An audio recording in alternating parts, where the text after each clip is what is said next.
Hey, bonjour tout le monde. Une petite capsule aujourd'hui sur les forces de Coriolis. En fait, pas juste ça, je vais parler de plusieurs sujets. Les spirales, des spirales, des spirales, des spirales. Donc, on va regarder quelques vidéos aussi. Puis, on va élucubrer. On va réfléchir ensemble à ce genre de phénomène. Donc, sans plus tarder, je vais vous partager la première vidéo. J'ai une couple de vidéos, c'est une quinzaine de vidéos très courtes, là, donc peut-être une quinzaine de minutes, un petit peu plus. Je vais essayer d'aller directement à l'essentiel. Donc, on va aller ici.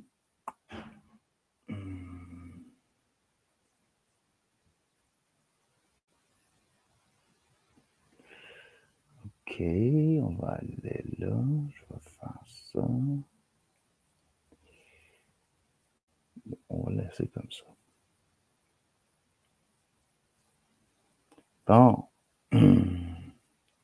Est-ce que ça fonctionne si je le fais comme ça? OK. Là, je veux aller full screen. J'ai de la misère avec ça. On va faire ça comme ça. On va faire F. Et puis, c'est parti.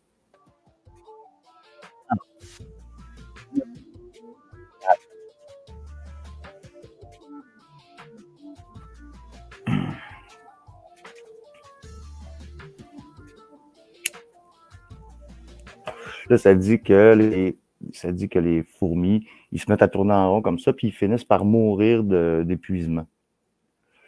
C'est rare qu'une fourmi puisse mourir d'épuisement.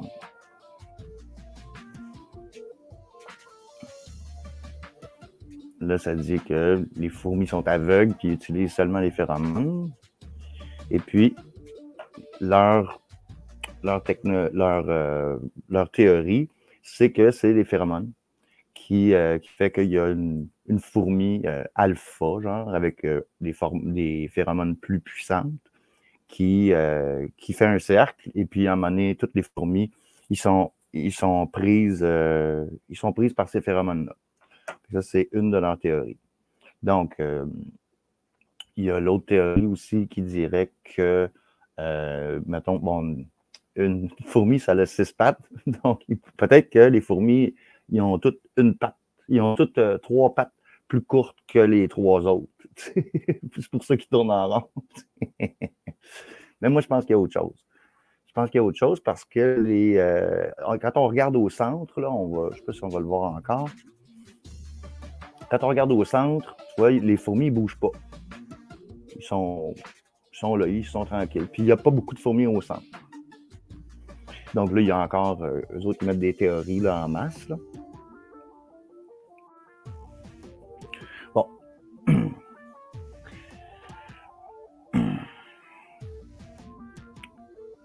Bon, eux, ils pensent que c'est une forme de suicide collectif.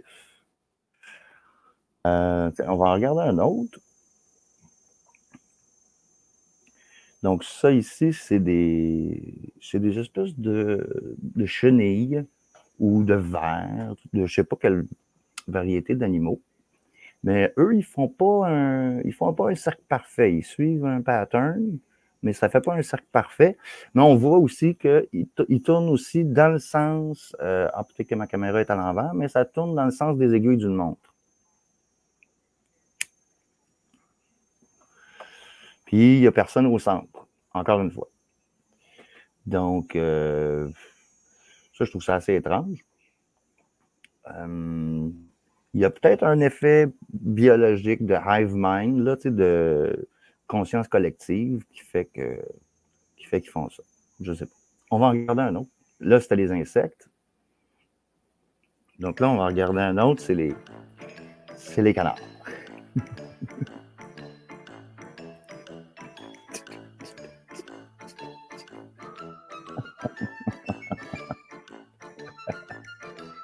Ah, finalement, ils s'en vont.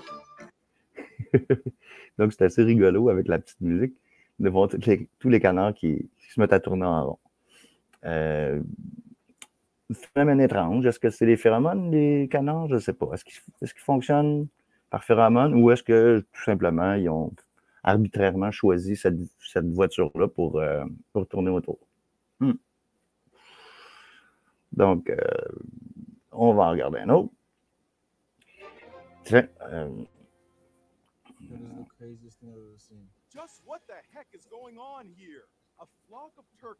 Alors, ça, c'est assez étrange. Probablement que vous n'avez pas beaucoup de son. Turkeys walking in a circle around a dead cat in the middle of the road. Jonathan Davis was on his...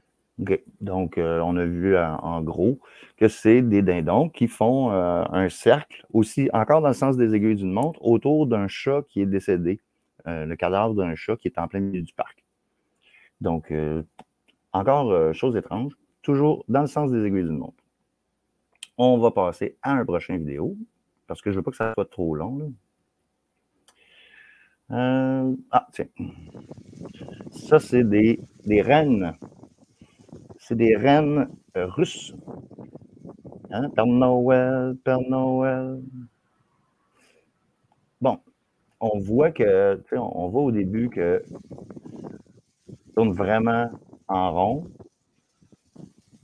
Et puis ensuite, là, on voit un troupeau. Mais on sait que les rennes, ils se propagent en horde. Donc, ils peuvent bien, tu sais, ils se suivent tout le temps en gang. Ils se tiennent en gang. Donc,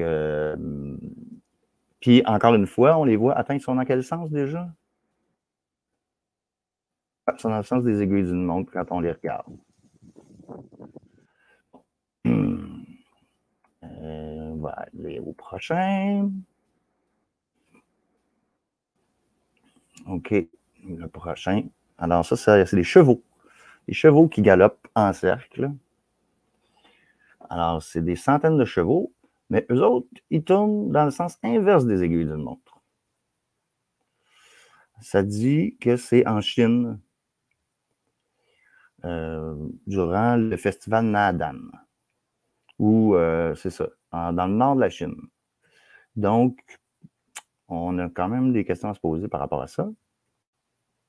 Prochaine. Tiens, les petits moutons. Hundreds of sheep have been eerily walking around in a circle for 12 days straight in northern China's Inner Mongolia region. Eux autres aussi sont en Mongolie. Puis The bizarre behavior, captured on surveillance video, shows the large flock continuously marching clockwise in a near... OK, donc eux aussi tournent dans le sens des aiguilles d'une montre. Et puis, les moutons au centre, ils sont assez inactifs. Bon. Perfect circle on a farm. Fait que les moutons. OK. Les humains maintenant. Les humains. Ça, c'est la belle boîte noire, la boîte de Pandore de la Mecque. Et puis, on voit que les musulmans tournent dans le sens inverse des aiguilles d'une montre. Et puis, ils font le tour de la Kaaba. La Kaaba qui est la pierre sacrée où il y aurait eu le sacrifice d'Ishmaël. En tout cas, si Ishmaël avait été sacrifié, techniquement, il n'y aurait pas d'islam, il n'y aurait pas de descendants. OK, on continue. On va essayer une prochaine. Tiens, ça c'est intéressant. Ça, c'est une tradition sud-américaine. C'est très, très court. C'est les voladores. Les voladores, c'est au Mexique.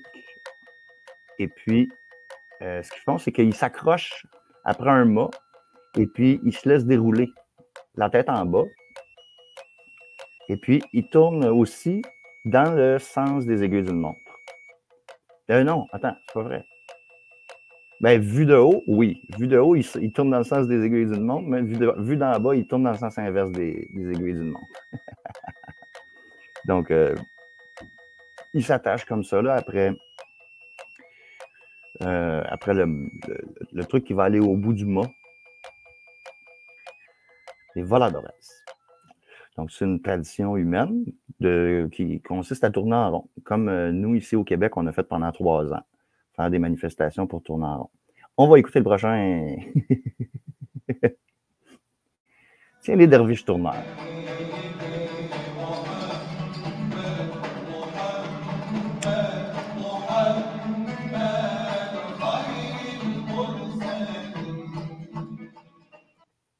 Bon, là, à ce moment-là, dans la question des derviches tourneurs, c'est des soufis, en fait. C'est une branche de l'islam. On voit qu'ils tournent dans le sens inverse des aiguilles d'une montre. Et puis, généralement, ils ont une main par en haut, puis une main par en bas. Donc, une main qui va capter l'énergie du ciel, des planètes, puis l'autre qui va transmettre l'énergie à la Terre. Et puis, c'est une danse sacrée qui représente justement la danse des planètes. Enfin, il y a toutes sortes il y a toute une philosophie derrière ça, c'est soufi. Donc ça vous donne un exemple. Mais là, ils ne sont pas en groupe, c'est-à-dire qu'ils tournent, ils virevoltent sur eux-mêmes individuellement. Et puis, ça leur apporte un espèce de sentiment d'extase. Je pourrais faire une capsule plus en détail sur les derviches tourneurs, mais ce n'est pas le sujet d'aujourd'hui. Donc, on va aller directement au prochain. Ah, voilà. Donc, on va regarder au complet celle-là. Explain us.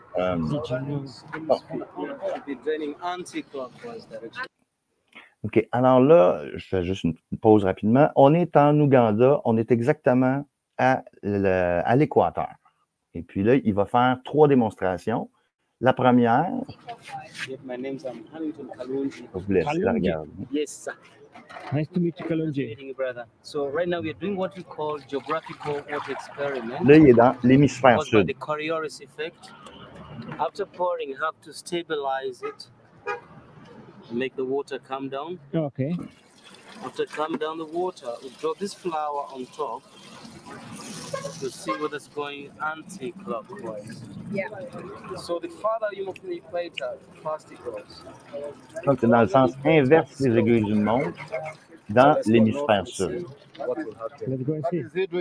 Là, il va prendre son bucket, il va traverser l'équateur. Attends, on n'a pas bien vu, mais il y a une ligne jaune. Oh, that's exactly on the equator. Ça, c'est l'équateur. La ligne jaune qui est au sol, c'est l'équateur. The northern hemisphere side now. Yes. The Coriolis effect has to change.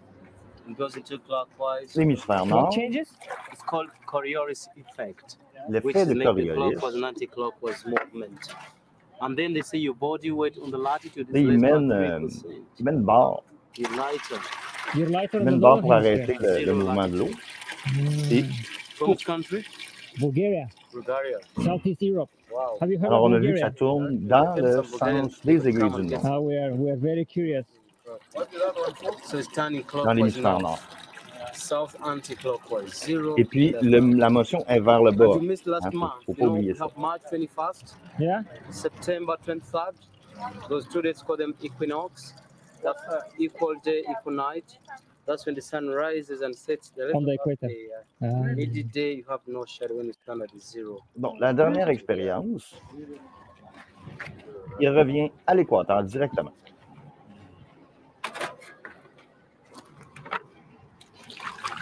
Vers l'eau. Il bouche le trou pour remplir. Par en dessous. So why do you put water there? To do Show the effect. Là, So the effect il empêche le mouvement de l'eau. And it crosses only 13 countries. 7 countries in Africa. Il dit qu'il y a 13 pays qui sont à l'équateur, dont 7 qui sont en Afrique. Now we need to see what happens to the flower. Clockwise or this is Donc, on voit ici que la fleur ne tourne pas et whoop, elle se fait absorber. Donc, ça, c'est la démonstration des forces de Coriolis. Il y a aussi le groupe, le channel Veritasium qui a fait une vidéo sur ça, sur l'effet Coriolis. Puis, quand tu dis qu'il s'est cassé le bestic avec un de ses amis à une grande distance, en tout cas, ils ont fait une vidéo tellement longue, alors que lui, en 4 minutes, même on est rendu à 2 minutes 47, et puis il explique tout, il démontre tout. C'est très clair, hein? On le voit. Donc, l'histoire que ton bol de toilette il tourne dans un sens, dans tel hémisphère, puis dans l'autre sens, dans l'autre hémisphère, ça dépend aussi de la forme de la toilette.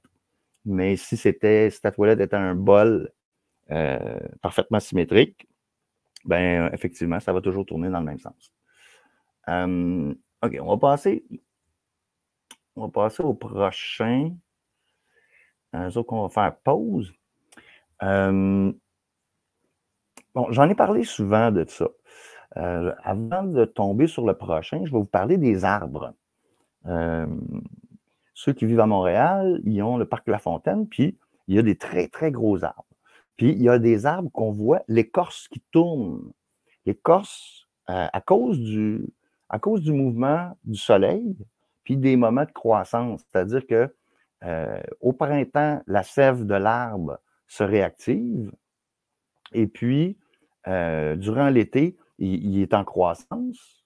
Donc, il va croître en fonction du mouvement du soleil. Je pense que c'est ça. Mais je pense qu'il y a aussi un rapport avec les forces de Coriolis. Puis ensuite, durant l'hiver, sa croissance est arrêtée, donc il arrête de tourner. Puis là, il va construire du bois d'hiver. C'est comme quand on regarde la dendrochronologie, on a du bois d'été, du bois d'hiver, du bois d'été, du bois d'hiver, du bois d'été, du bois d'hiver. Pour calculer les années, on utilise la dendrochronologie. Ce qui est assez fascinant, c'est qu'il y a certains arbres qui sont plus sensibles ou moins sensibles à la force de Coriolis. Il y a des variétés d'arbres.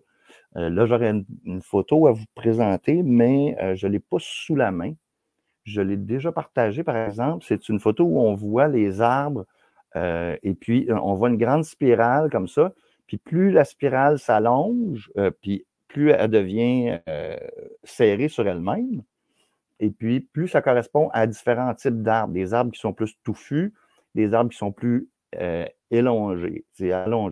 Ça, c'est seulement sur les feuillus, par exemple. Je ne sais pas si ça s'applique aux conifères. Mais c'est une chose que j'ai observée. J'ai toujours trouvé ça étrange. Puis je me suis posé la question, est-ce qu'il y a un lien avec la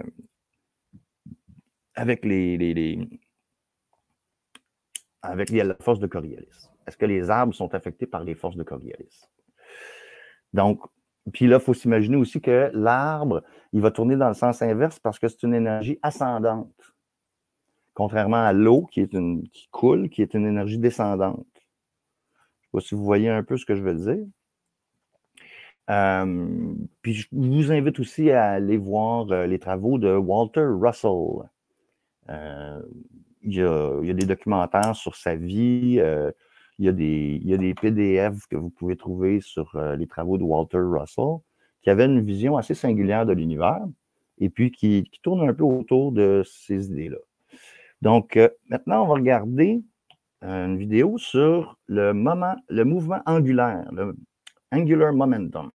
Alors, pas shift. Donc, il va nous expliquer les forces les forces.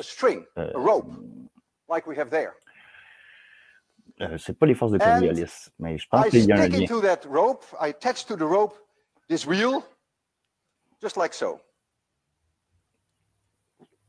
Donc, il attache une roue.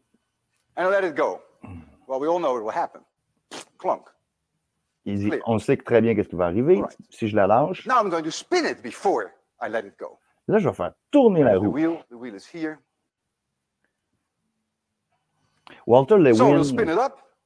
Walter Lewin, c'est un professeur de MIT. Il donne ça en ce moment, c'est une lecture de MIT.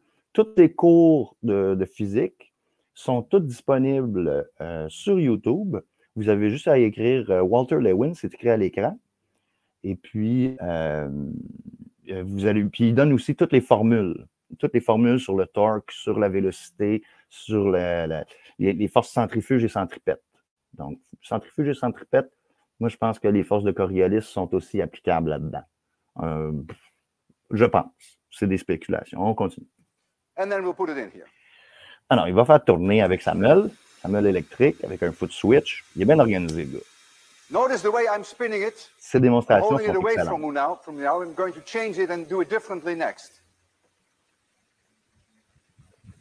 On voit le côté blanc puis le côté noir. Là, on dirait qu'elle tourne à l'envers. Pourquoi? Parce que notre œil est seulement capable de voir 16 tours par seconde. Donc, dès qu'il dépasse 16 tours secondes, là, on commence à voir la roue qui tourne à l'envers. Un peu comme quand on regarde l'essieu d'une voiture, ou, par exemple. C'est la roue d'une voiture. Alors, là, il est clairement à plus que 16 tours secondes.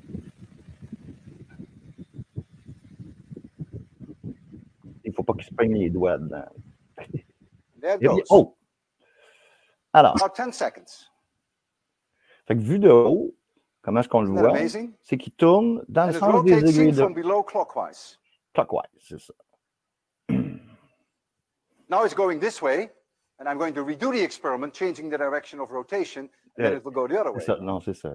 Je m'excuse, c'est lui qui dit It's seen from below, dans le sens des aiguilles d'une montre. Now the angular momentum, is it rotating like this, is pointing here. Le Spin angular momentum is momentum pointing like angulaire, this. il pointe dans une direction. Torque is like this. Le And so torque, the il spin est angular momentum is perpendiculaire. chasing that torque. I'm the spin angular momentum, I'm the torque. This is the torque. It's chasing it. Le torque, il est en train de chasser l'angular momentum. All right, so I had this in my right hand. That's all right. And now I will, so when I spin it up,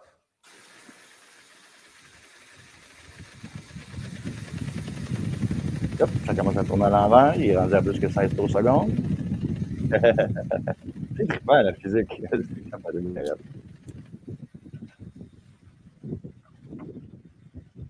so let it first go around, which was roughly 10 seconds, what we calculated. And now I'm going to put Puis là, 2 kilograms here là, at on the end. l'imagine vu du dessous. Fait que là, on la voit qui tourne dans le sens inverse des aiguilles d'une montre. Et puis là, il va mettre un poids. Now you'll see an instantaneous De 2 increase in the kilos. precession frequency. You see, it goes much faster now. Là, ça va de Take plus it en off. plus vite. And then it goes back to its roughly La 10 seconds. So précession. what I've done is I have increased this torque, but not at the expense of M. Because the reason why the M cancels Bon, is ok. because the On n'embarquera pas dans les, dans les explications mathématiques parce que ça peut être long, mais vous pouvez voir Wheel Momentum, Walter Lewin, sur YouTube pour le regarder au complet. OK, on va passer tout de suite à une autre vidéo.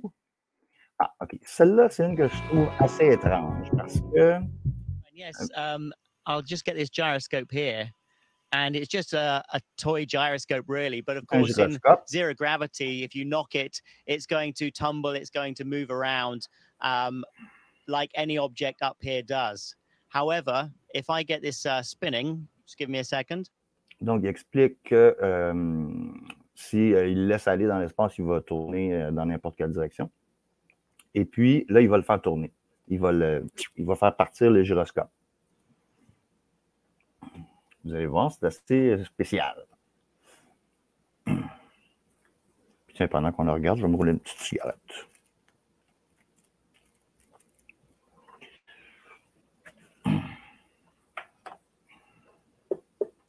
So once the gyroscope is spinning, you can just see how stable it becomes. On voit And sa however stabilité. I knock it, it's not going to change its plane. It's going to Tu tapes remain in the dessus dans same n'importe plane. quelle I can put it direction. physically into a different plane. Donc, qu'il tape dans n'importe quelle direction, le gyroscope va rester dans le même plan, dans le même plan d'orientation, indépendamment, parce que là, ils sont en station, donc, ils sont en apesanteur. Et puis, là, il vient de changer le plan.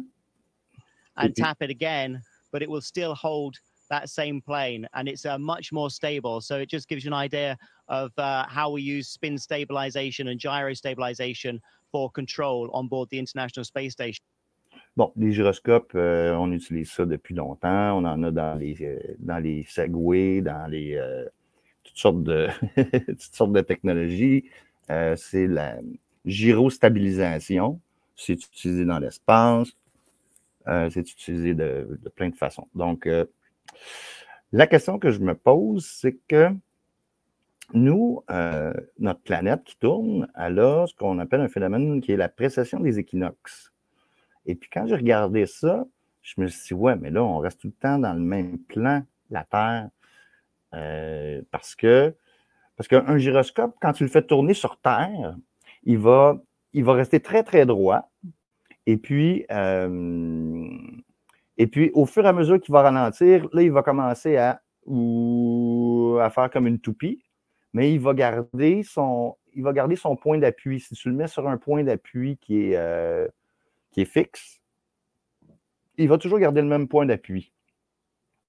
Donc, la précession des équinoxes, je ne sais pas exactement ce qui se passe avec ça. On sait que le cycle, c'est 25 920 ans, donc c'est 2600 ans par 2600 ans pour 30 degrés. Fait que l'ère du Verseau, l'ère du Poisson, l'ère du Bélier, on revient en arrière, l'ère du Taureau, l'ère du Gémeaux, du Cancer, etc. Bon, on ne le fera pas tout, là. On ne fera pas les 12. Donc, c'est juste une question que je me pose par rapport à ça. Puis, s'il y a des gens qui trippent physique, là, tu sais, qui trippent, tu sais, I wanna get physical. Non, c'était pas par rapport à ça. Donc, on va tout de suite aller à une autre vidéo. C'est, bon, ça, c'est un classique. C'est un classique. Donc, ici, on voit Mercure, Vénus, la Terre et le Soleil au centre. On voit que Mercure est très vertical, à 2 degrés d'inclinaison. Vénus est à 177,4 degrés, dans le sens... je ne comprends pas ça. Non, ça n'a pas de sens. Ah, OK, c'est parce que son pôle nord, il est à l'envers. Et puis, dans le sens que Vénus tourne dans le sens inverse. C'est la seule qui tourne pas dans le même sens que toutes les autres planètes. Vénus. La Terre, on a 23 degrés 23 degrés environ, qui fait de nos saisons. Donc, on va regarder rapidement. Ah ben tiens, Mars qui est à 25 degrés. Donc, fait que ça, on voit à quelle vitesse Mercure va par rapport à la Terre puis par rapport à Mars. Hop, il y avait quelque chose ici. Donc, nous autres, on est inclinés par rapport à la galaxie. Notre système solaire, il est incliné de 60,2 degrés par rapport à la galaxie. Donc, ça, c'est pour ça que quand on voit la Voie lactée, là, la grande traînée blanche qu'on voit au fond de l'écran en ce moment, normalement, elle serait parfaitement plate, mais vu qu'on est incliné, on a 60 degrés plus 23,4 degrés d'inclinaison terrestre, puis on est à 45 degrés. Donc là, il y a une espèce de calcul d'angle à faire pour comprendre que, c'est pour ça que la course du Soleil est comme ça, puis que la Voie lactée, des fois, est comme ça, tu sais, est comme... Tu sais. Donc, c'est ce qui explique, c'est ce qui s'explique, finalement. Sauf que le Soleil s'en va dans une direction à une vitesse de 230 km/s.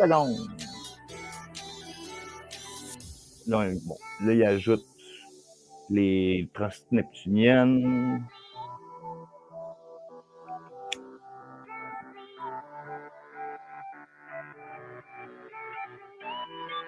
Fait que le disque, finalement, c'est une projection imaginaire. Hein? Le disque semi-transparent qu'on voit, parce qu'en réalité, dans l'espace, tout tourne en spirale.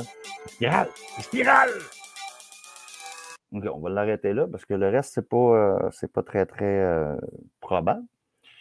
Donc, tout tourne en spirale. On a des galaxies spirales aussi, qui tournent en spirale, puis qui se déplacent elles aussi. Donc, c'est assez complexe, là. C'est assez complexe, notre cosmos, là.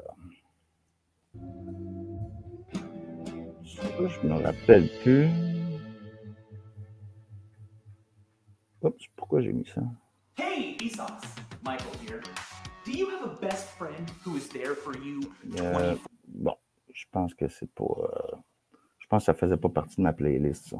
Ou sinon, je n'ai pas noté le timecode, là. On va regarder s'il n'y en a pas d'autres. Bon. Bon, les multiverses, non, je ne comprends pas pourquoi il y a ça dans ma playlist. Donc, on va revenir, à nos moutons. Qu'est-ce que je fais? Je dois cliquer sur ça ici. Et puis, voilà, c'est assez simple, en fait, ce qui se passe dans notre univers. Puis, j'ai l'impression qu'il y a des lois de la physique qui sont beaucoup trop compliquées pour ce qui... Voyons. Pour ce qui est évident. La gravité semblait évidente, mais j'ai l'impression que la gravité n'est pas suffisante parce que les forces de Coriolis s'appliquent avec la gravité. Puis ça, Newton n'a jamais inclus ça. Il n'a jamais inclus le angular momentum. Newton, lui, il a juste... Il n'a pas reçu de pomme sur la tête. Là. Ça, c'est un mythe, en passant. Là. Sinon, j'aurais encore une POC. Ensuite... Donc, il manque des choses dans son équation sur la gravité. Et puis, finalement, bon, c'est sûr que c'est la relativité générale d'Einstein qui est venue rectifier le concept de gravité. Sauf que il n'a pas inclus les forces de Coriolis. Il n'a pas inclus le mouvement en spirale. Bon. Je vais revenir faire une autre parenthèse. Quand on a vu les gens autour de la Mecque,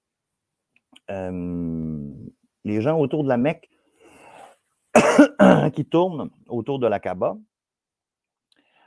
les processions en cercle de façon rituelle se font chez les êtres humains depuis des millénaires dans presque toutes les cultures. En Inde, il y a un temple où il faut que tu fasses le tour du temple dans un certain sens. Je ne sais plus, je pense que c'est dans le sens des aiguilles d'une montre. Oui, il faut que tu fasses dans le sens des aiguilles d'une montre. Tu fais un certain nombre de fois le tour du temple. Après, tu peux rentrer dans le temple, puis là, tu peux prier à une divinité là, hindouiste. Là. Je ne sais pas c'est laquelle, là, je ne me rappelle plus. Il y a aussi une ville qui s'appelle Kashi. Kashi, K-A-S-H-I. Et puis, cette ville-là est faite en 7 cercles concentriques. Et puis, dans le cercle extérieur, il faut que tu fasses le tour de la ville. Puis, il y a un certain nombre, je pense qu'il y a 9 temples ou 8 temples, je ne sais pas exactement, là, mais il y a un nombre de temples. Puis, tu marches plusieurs kilomètres, tu vas dans un temple. Après ça, tu marches encore une couple de kilomètres, tu t'en vas prier à une autre divinité. Ensuite, tu marches encore, tu t'en vas. Tu pries à une autre divinité. Donc, ça fait une espèce de cercle. Autour des pyramides aussi, il y avait un rituel ancien, un rituel égyptien, où les Égyptiens faisaient des processions en cercle autour des pyramides. Probablement dans le sens des aiguilles d'une montre, étant donné que les pyramides d'Égypte sont dans l'hémisphère nord. Ça, c'est l'autre question. Ensuite, de quoi je voulais parler? De la sourate 1631 ou 3116. Attends, je vais vérifier, je l'ai noté ici, parce que j'oublie tout le temps le numéro.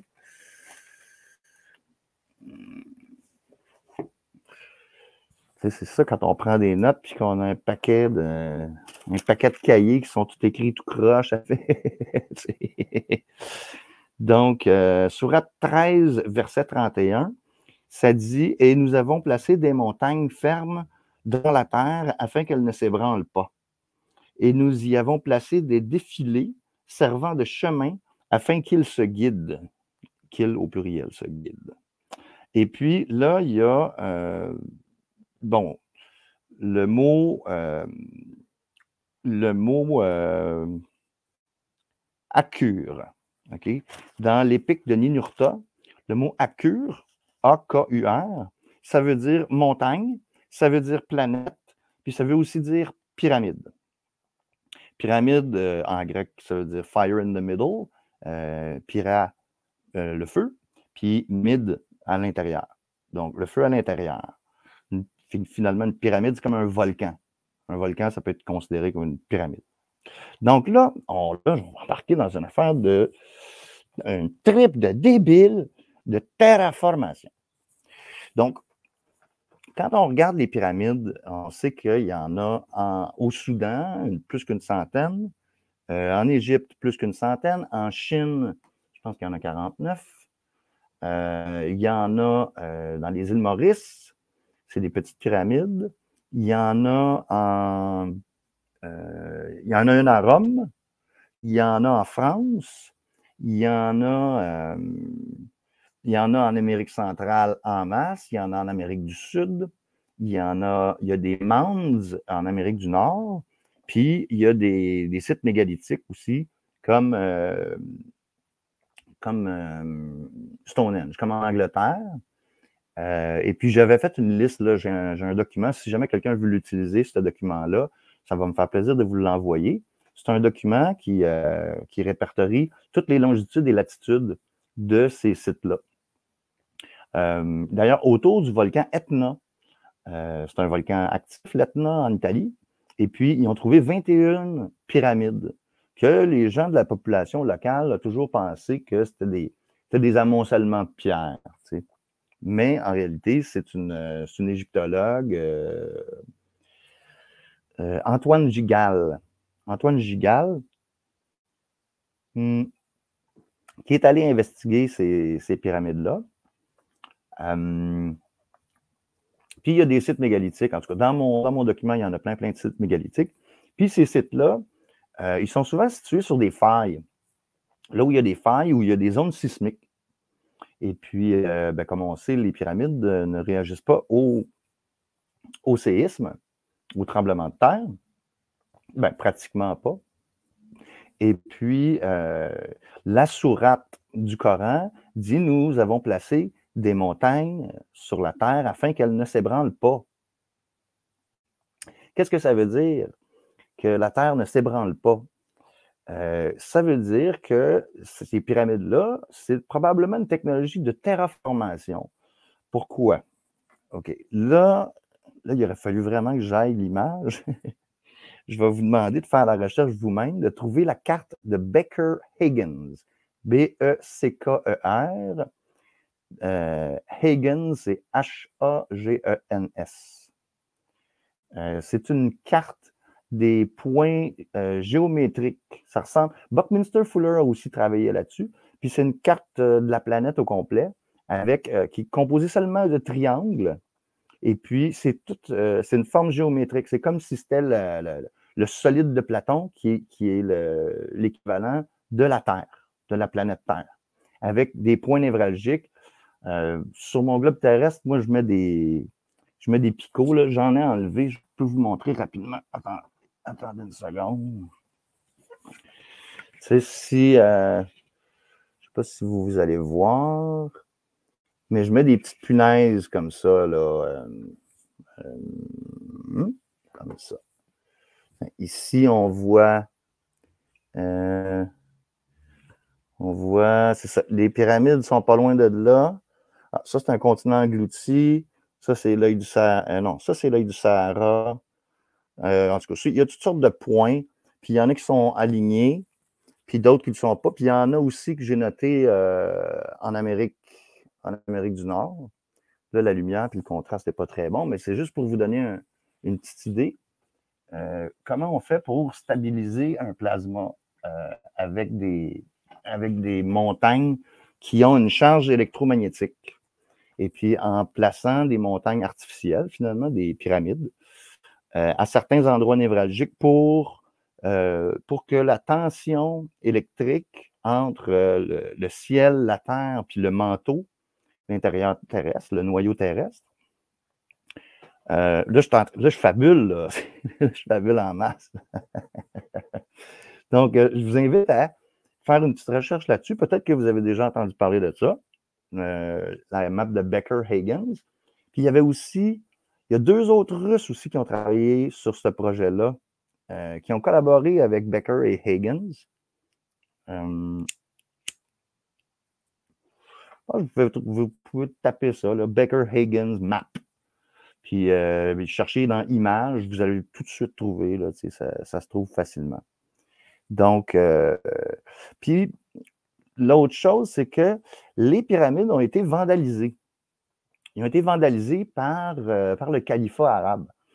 Et puis, le fait qu'elle ait été vandalisée, ça a réduit leur capacité puis leur efficacité à maintenir la Terre dans un état de stabilité, à maintenir l'énergie, en fait, en état de stabilité. Il y en avait une en France aussi qui a été complètement détruite, qui avait été utilisée comme une carrière de roche. D'ailleurs, c'est ce que le califat arabe a fait. Ils ont pris toutes les casing stones, toutes les pierres de revêtement de la pyramide, et puis ils les ont utilisées pour construire des bâtiments dans la ville du Caire. Voilà. Donc, est-ce qu'il s'agit de technologie de terraformation? Question. Question. Action. Donc, donc, moi, je ne sais pas. Je me dis que c'est un peu comme les points d'acupuncture de la planète, si on veut. On pourrait appeler ça comme ça. Je pense que c'est pas quelque chose qui est évident, mais c'est une chose qui me porte à croire qu'il y a aussi plein de petits cercles énergétiques un peu partout, comme on étudie en géobiologie, ou dans le Feng Shui. Dans le Feng Shui aussi, c'est étudié, ce genre de phénomène-là, des tours, des cheminées, des vortex, des cheminées énergétiques, des vortex. Puis ces vortex énergétiques-là, on peut les détecter aussi avec la radiesthésie, par exemple. Puis on peut aussi détecter des sources d'eau parce qu'il y a une charge électrique qui est différente. L'eau qui est contenue dans le sol a une charge négative, alors que l'air a une charge positive. Donc, par une journée sec, un beau temps sec, là, gros soleil, pas de pluie, pas d'humidité, les sourciers sont capables de détecter les sources avec la radiesthésie. Donc, on peut trouver ces spots-là, moi, je le fais avec les mains, là, je le fais avec le clair touché, là, quand je veux détecter, mettons, un endroit énergétique particulier, ou juste sonder un endroit. Puis, il y a aussi les réseaux de Hartmann, il y a les réseaux de Curie. Je n'embarquerai pas là-dedans parce que ça va être bien trop long. Mais ce que je crois, c'est que les animaux qu'on a vus au début, qui tournent en rond, je ne pense pas qu'ils soient malades. Je ne pense pas qu'ils soient simplement influencés par les phéromones.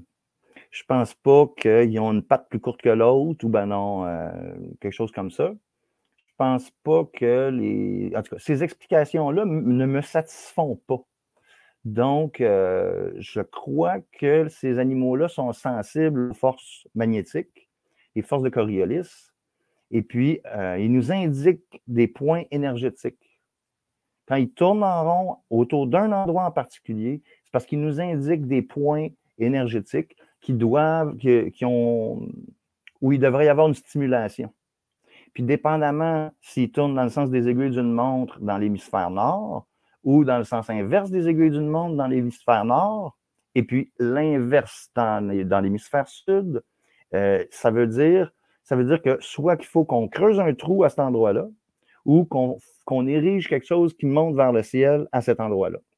Donc, la nature nous parle, la planète nous parle, puis on a tous aussi de l'hématite. Hein? On a de l'hématite dans le cerveau. Il y a beaucoup d'animaux qui en ont. Tous les animaux migrateurs en ont. Les homards, les bernaches qui sont revenus récemment, puis qui reviennent encore là, de ce temps-ci. C'est le printemps, donc. Et puis, on est sensible, on est électrosensible, puis on est magnétosensible. Donc, je vais terminer ma vidéo là-dessus.